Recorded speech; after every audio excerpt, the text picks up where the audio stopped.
What is up, everybody? Welcome back to another video. My eyes are watering bad. Anyways, we are going to be talking about a rumor that has been going around a lot right now about Desmond King possibly being traded. One of the teams are the Detroit Lions because they sit at number 3 in this year's draft. So we're going to talk about it. Let's get it started.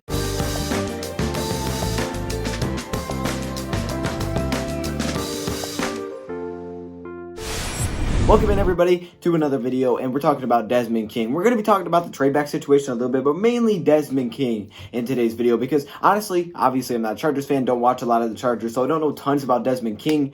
However, I guess this is a rumor that's going around right now that the Chargers could be looking to trade him because he is on the last year of his deal. And when you're on the last year of your deal, when you're playing well, sometimes you're set to get that big contract. This guy was an all-pro player 2 years ago, so he's expected to get a big deal after this season. So they're trying to kind of dump him now. That way they don't have to pay that big contract to him.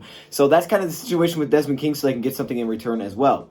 Now, the Detroit Lions sit at number 3 in the draft, and the Chargers want to trade up to get in front of Miami, and I guess the Giants for some reason. If they wanted to do that to make sure they go get their quarterback, they definitely could, and the Lions could be an option. Now, that's either Justin Herbert or it's Tua Tagovailoa. Now, I'm thinking it could be Justin Herbert because I know the talk has been that the Dolphins may be more interested in Justin Herbert. There's been a lot of smoke screens. I don't know what's true and what's not. Trading up for a quarterback would allow the Lions to get something in return. So the thought has been, well, maybe that's Desmond King because they don't have a lot of draft capital for this draft. Now, what they do have is the 6th pick in the draft and the 37th pick in the second round. The Detroit Lions could try to acquire those two and possibly Desmond King, who they're looking to drop anyways because last season was not as good as he was the year before. Last season was a big drop-off. 2018 was an all-pro year. 2019 was just an average year, maybe a little bit worse than average for Desmond King. But there's some great things about Desmond King. He's from the Detroit, Michigan area, which is awesome. So he'd be kind of going back to his hometown. Like I said, at one point he was a very, very good player, which was 2018. He's also a very young cornerback, so that's great. We're still getting a younger player here. He's been relatively healthy. He's only missed one game in 3 years. So overall, this seems like it could make a lot of sense for the Detroit Lions if they could acquire a cornerback, which is what he is. He also played some safety early in his career, but he's mainly a cornerback. You're acquiring a cornerback so you don't have to go with a guy like Jeffrey Okudah at 3. This could allow you to go elsewhere. But here's where I'm kind of confused. You're sitting at number 6 here. So if you do this, Isaiah Simmons is probably not going to be an option if you're trading back your 3rd spot, right? Isaiah Simmons is most likely going to be gone. Let's be honest here. Who thinks Isaiah Simmons is getting past 4? Do I hope he does? Yes. But if I'm being realistic, there's a very good chance he doesn't. So if that is the case and Isaiah Simmons is gone, Chase Young is also gone, the best player available is Jeffrey Okudah. So what does that mean? Well, it could allow us to possibly trade back again with a team like the Jaguars, as the Jaguars may want to go get a cornerback in Jeffrey Okudah to be their next Jalen Ramsey, and they could jump over a team like the Carolina Panthers.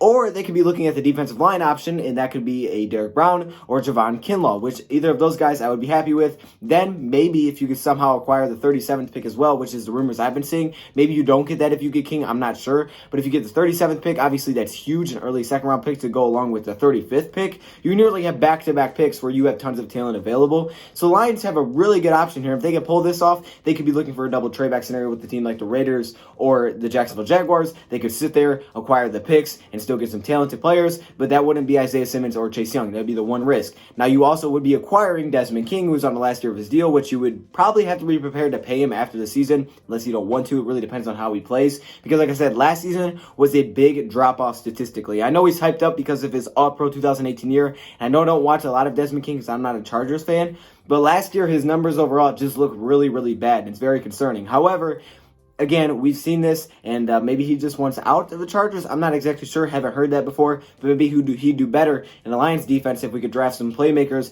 that could get some pressure, like a Javon Kinlaw, like a Derek Brown, like an AJ Epinesa, someone like that in this year's draft. So Desmond King, does he make sense? Well, the 6 and 37 on its own is very good. Again, you would have to be prepared to sign into that big contract unless you don't want to, and you could just let him walk. This could be kind of a tryout year, like a must-see year. Like, hey, King, this is your last chance. If you want that big deal, you got to show us this year because last season did not show us that you deserve it.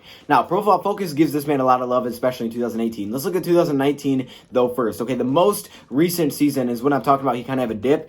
In 15 games, 8 games started, he came up with 0 interceptions. He allowed an 83.3% completion percentage. He allowed 124.8 passer rating. Okay, he did that. He had only 3% missed tackle percentage, which isn't bad. Profile Focus gave him a 69.4 overall, 79.8 against the run because of that run missed tackle percentage, 85.9 in pass rush, but only a 67.8 in coverage. Now, that's not bad, but those numbers, just staying away from Profile Focus for a second, allowing 83% completion percentage on 54 targets is not good, okay? And 124.8 pass rating. However, if we get 2018 Desmond King, who we may get because he's more comfortable maybe in Detroit, I'm not sure. If we get that Desmond King who went to Iowa, then we're getting a beast. Because in 2018, not only did he grade out incredibly in Pro Football Focus, the numbers back it up. Okay, kind of. They were way better. He came up with 3 interceptions, which I think was a huge reason. 3 interceptions was a huge reason that his grade out so much higher. He still did allow 73.6% completion percentage,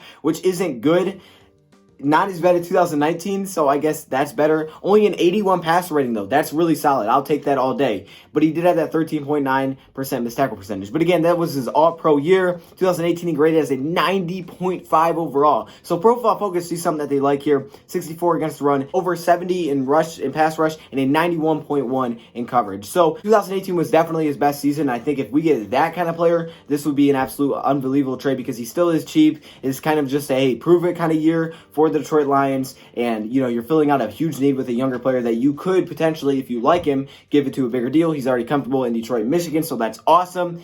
However, if you get 2019 Desmond King, you're not getting a heck of a player, but you know that there still is some potential there, maybe, because he is a younger player. The size kind of concerns me. He's only 5'10", but he does weigh 200 pounds, so I think that would be fine with the Lions. And again, he's good in run defense, okay, so that's also a very good thing, especially last year. Very good against run. I know Matt Patricia loves that. And again, if you get 6 and 37, that'd be great. I don't know if you'd get that if you also got Desmond King, but I would definitely take it. There's a couple of concerns, though, when I do look at Desmond King that I'm looking at, and I'm like, okay, maybe this guy wouldn't fit. But again, then I'm looking at him also saying, okay, maybe this is why he could fit. He plays a lot of slot cornerback. It looks like the Chargers play some zone, but he does play a lot of slot, which obviously we have Justin Coleman, so that's not super helpful. But at the same time, we did see last year, like, for example, Slay against Keenan Allen, he did kind of play against him in the slot instead of putting Coleman there. So that's, something to be concerned about because it could take a little bit of a role away from Justin Coleman. He's not the outside cornerback that we may be looking for unless you're expecting Monty to play that. But again, that takes a role away from Coleman. He also can play safety. Again, I don't see a lot of time coming from there, though, because you have Tracy Walker and Deron Harmon and J-Ron Curse, Miles Killebrew. You have some depth there unless you want to list Miles Killebrew as a linebacker. Unless Will Harris is a guy that doesn't start this season or he gets way late. I don't think he'll start anyways in a regular 2-safety set. But again, that versatility is something that's interesting, right? He could play safety as well. But how much time would he really get at safety? Whose time would he be taking away? The great thing is his tackling ability. I think that on its own is awesome. He can also return kicks, which again would take time away from Jamal Agnew potentially. He's a jack of all trades, but I almost feel like maybe that's not the best for us. I feel like we need an outside cornerback unless you're trusting Amani. If you're trusting Amani, then you have Trufant, Amani, and you have Coleman. But I just really don't know where he fits, right? Is he a backup slot? Is he a starter and then you move Coleman to outside, which that you can't do that because that's where he struggled. Is he a backup outside? Is Amani the backup? Is he a safety? Is he a starting safety? Is he your kick returner? Like, what does he do? He does a lot of different things, which is awesome. I just don't know how he would fit with our team. I really don't. So let me know what you guys think in the comments below. Where do you think he would fit in this team? I don't know where you would use him. I really don't. Use him in different places. He can. He's very good against the run, which is the one thing that I'm looking at here that I'm saying, okay, that kind of sells it to me why they could be interested. He also is a guy that jumps on a lot of passes, so that's cool. I just really don't know where you'd fit. So I don't know. It's kind of a weird player. Maybe we can maybe we make it work. Maybe we couldn't. I don't know if the Detroit Lions will. It really depends on who they want. But again, you would have to be willing to pass on Isaiah Simmons. And to be honest with you guys, passing on Isaiah Simmons and or Chase Young, for me, not an easy thing to do. So let me know your thoughts, comments below. I don't know. I think this could be definitely split. I think both sides have a very compelling argument here. I'd like to hear your thoughts, comments below. Thank you for watching. And I'm out.